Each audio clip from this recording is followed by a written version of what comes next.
Paano nga ba susunod sa batas ang ating kababayan kung ang mismong mga opisyal ng barangay daw ang siyang nagpapasaway?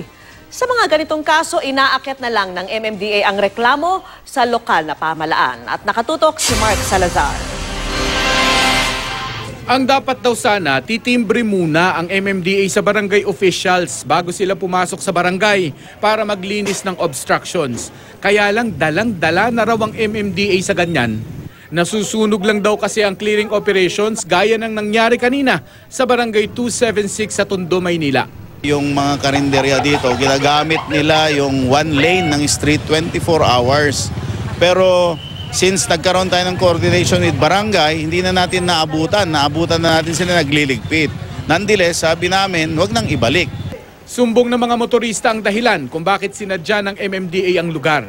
Ang inabutan pa ng MMDA na violator ng illegal parking, mismong kapitana ng barangay. At ang mga tambak ng bakal na ito sa bangketa sa kagawad naman niya.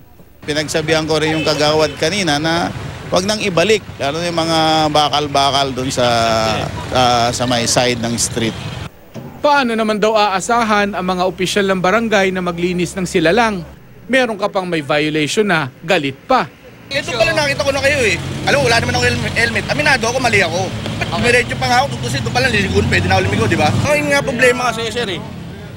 Dinadaan niya rin agad sa init ng ulo eh. Okay na, sir. Okay. Sige na, okay na. Hindi kayo nagkaintindihan. Siguro, Pasensya na rin mo kayo. Sir.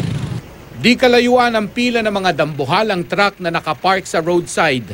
Ito naman, may basbas ng Manila City Hall. Ano to, isang araw, 500? Full day po.